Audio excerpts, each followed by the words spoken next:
important game for you guys tonight. Let's just talk about the win before we talk about what you did. How big was this? You guys got off to an 0-2 start. Then had a loss against Arkansas State, but you guys didn't seem, as a young team, to get very frustrated at a 1-3 start. You came back very patiently. You get the sweep against Missouri, and then you come in here tonight looking like a very confident ball club. Right. After the kind of the skid, I'd say, after the first 4 games, I mean, we just realized, I mean, we were pretty young, and then, hey, I mean, things are going to come together. But I'm really proud of these guys, how quick it actually has come together. I mean, you can see, I mean, we go sweep last weekend. I mean, we looked like we were a bunch of veterans playing, and then here we bring it again, and you just got to keep bringing it every single game. You guys look like you're very comfortable in your own skin, and by that, I mean the lineup, freshman, sophomore, late.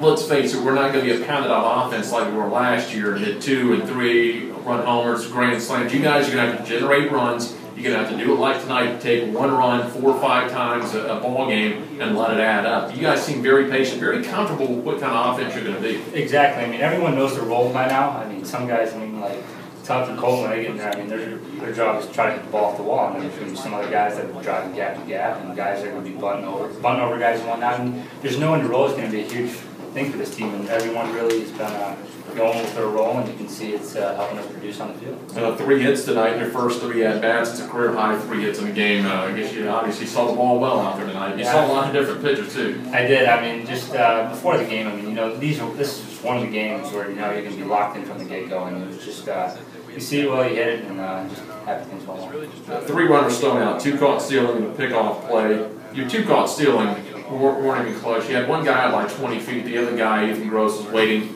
with the throw. Talk about that tonight. I mean, and Michael Wills is an off-speed pitcher, and you're still throwing these guys out by a pretty huge margin. Right. Just Coach Burrell had one modified pitch out there, which is kind of an outside fastball, and if they go and you throw it, so that helped great there. But I mean, just with Mike, I mean, I just focus on getting down there as quick as I can. And Mike actually has gotten a lot better at holding runners on, and we worked on that a lot in practice and realizing how great it can be when we do hold on. You throw out these runners early in the season, that's going to be huge once you get in the middle to the latter part, because it's going to make teams a little leery to run on the Tigers. Right, that's always good when you get off to a good start of things, because I mean, I don't know why, but people get big into the scouting reports and whatnot. I mean, just gives you some more comfortable, be more comfortable back there, obviously. Michael Wills got in and out of trouble tonight. Anytime he got in trouble, though, he worked his way out of it, and for the 3rd start in a row against Ole Miss, seemed to really frustrate. I mean, these teams, and much like us, we see these power arms on the weekend. You got a guy up there one time on the radar gun, he threw that BP breaking ball, that Memphis pitch, it registered at 51. I think it really gets a lot of people's heads. But it's great because Mike knows what he's supposed to do, and when Mike does what he does, I mean, you can see what happens. I mean, yeah, obviously, I mean, if he leaves the ball up, he's going to get hit hard. When he's low and he's making pitches, I mean, great things happen for him. All right. Getting up will walk. I know that's kind of what you got you in trouble in a couple of the outings so far this season, but you get the walk, you come back with a strikeout, the ground out, and you throw the fly out. Being a closer is an emotional role. You've got to be an emotional, adrenaline pump type of guy. Talk about how things have gone so far this year for you.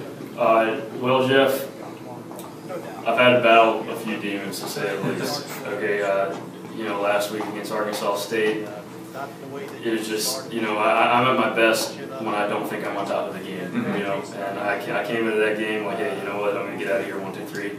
And baseball, you got to come in with some kind of chip on your shoulder, and it really helps when we're in Oxford to do that when you're playing somewhere like this place. For a first 7 pitches tonight were balls, and I told Mark going into that 3-0 pitch, I was like, he just needs, sometimes it just takes 1 strike in one instance, and you took that first strike, and it was like, Jonathan Van Eaton's back. It's you know, he's back. It's good to be back. That's all I want to say about it. I mean, when you can't find the strike zone, you find yourself guiding a little bit, and I just had to start cutting it loose. You know, I had to start cutting it loose, and that guy scored on the bunt. It hit him in the back, and that's when I was like, you know what, this game, this is going to happen tonight for sure. How fun was it to watch this game unfold from the dugout and then down to the bullpen? When I regained feeling in all my limbs, it made it a lot more enjoyable. And then once we took the lead, the crowd just kind of looked at me, and I took off his pen, threw some warm-ups. I was got enough to warm up here tonight. I know last year that wasn't the case. But you know, I even warmed up tonight trying to find the zone, and somebody gets in there, and it's like I've never fished before, and then that one strike, it all straightened out. They were the Sun Belt champion. They got you a couple times out of the last year, so I know you guys will be geared up for that series. Yes, yeah, we're just gonna keep rolling. We got to beat the game and always in Monroe. Yeah, congratulations. Great job, Jonathan. Everything you had to do, you had to generate energy in weather like this. Well, you know, a lot of times in these games it comes down to who makes plays, and that was the difference tonight. You know, we moved some balls on the ground. Ole Miss had a hard time making plays, which happens sometimes in baseball. But then the flip side of that, I thought we played very good defensively and played a very clean game defensively. So overcame some walks from the pitching staff, but we banded together and used the whole roster. You know, this is how we're going to have to play with this team.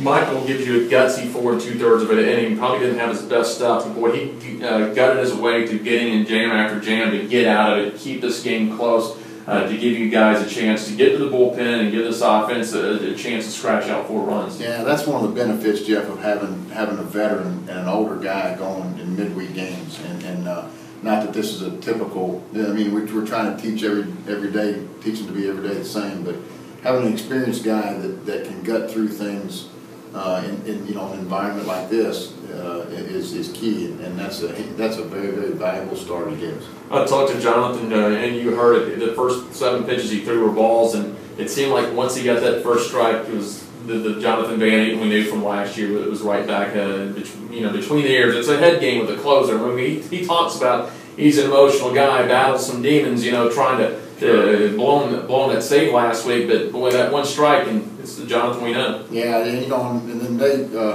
you know, tough call there to elect. I probably would elect a bunt with 2 strikes against a strikeout closer, and that's a tough at bat for him. I think it was Jamison.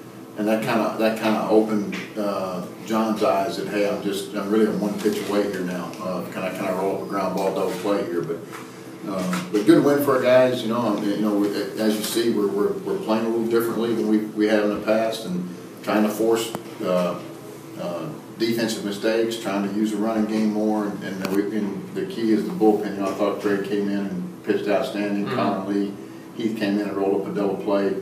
And so when you can change looks like that with a deeper pin, you know, it kind of does create problems for the offense. It's good for casual fan interest. People that kind of hear about Tiger baseball may have been to a game or two. At least things like that'll spark them. You don't like it at the time, but it's probably good now in hindsight. You got swept at Monroe last year, so they've got some instant motivation coming this weekend against a championship ball club that was in the regional last year. Yeah, very good club, very well coached, and kind of potent offensively. They've got a real good Friday night guy.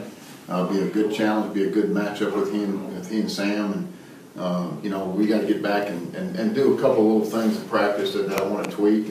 But you know, all in all, I think another key with us offensively is we managed to stay out of the air quite a bit. We forced some ground balls and some action counts, and we have to play that way.